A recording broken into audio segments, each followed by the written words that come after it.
ജീവിതം തിരസ്കരിക്കുന്ന ആദിവാസി യുവത്വങ്ങൾ എന്ന ന്യൂസ് മലയാളം വാർത്തയിൽ ഇടപെട്ട മനുഷ്യാവകാശ കമ്മീഷൻ വയനാട്ടിലെ ഗോത്ര വിഭാഗത്തിലുള്ള യുവാക്കളുടെ ആത്മഹത്യാ നിരക്ക് വർദ്ധിക്കുന്നതിന് പിന്നിലെ കാരണങ്ങൾ അന്വേഷിക്കണമെന്ന് മനുഷ്യാവകാശ കമ്മീഷൻ ഉത്തരവിട്ടു. 3 ആഴ്ചയ്ക്കകം റിപ്പോർട്ട് സമർപ്പിക്കണമെന്നാണ് നിർദ്ദേശം. News Malayalam impact.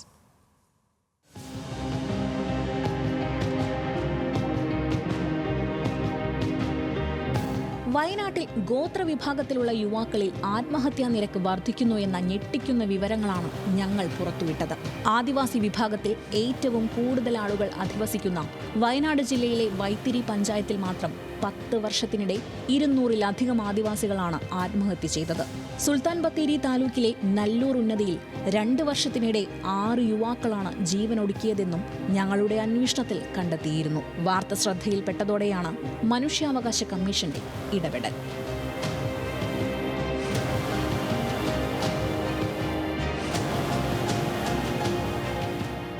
വയനാട് ജില്ലാ കലക്ടറും പട്ടികവർഗ വികസന ഓഫീസറും ഇക്കാര്യം പരിശോധിച്ച 3 ആഴ്ചയ്ക്കകം റിപ്പോർട്ട് സമർപ്പിക്കണമെന്ന് കമ്മീഷൻ ജുഡീഷ്യൽ അംഗം കെ ബൈജുനാഥ് ആവശ്യപ്പെട്ടു.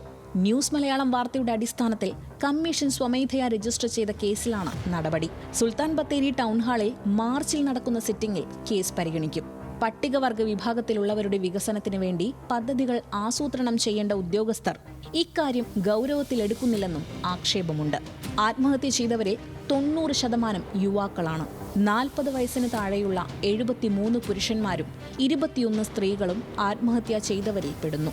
5 ലക്ഷത്തിൽ താഴെ മാത്രം ജനസംഖ്യയുള്ള 4762 ഊരുകളിൽ നിന്ന് ആത്മഹത്യ ചെയ്തവരുടെ എണ്ണം ശേഖരിക്കാൻ പോലും പട്ടികവർഗ വികസന വകുപ്പിന് കഴിയുന്നില്ലെന്നും ആക്ഷേപമുണ്ട്. തുടർച്ചയായ കൗൺസിലിംഗ്, മാനസികാരോഗ്യം വർദ്ധിപ്പിക്കുന്നതിനുള്ള പ്രവർത്തനങ്ങൾ, ലഹരി ഉപയോഗത്തിനെതിരായ ബോധവൽക്കരണം എന്നിവയിലൂടെ ഈ പ്രവണത തടയാൻ കഴിയുമെന്നാണ് വിദഗ്ധരുടെ അഭിപ്രായം.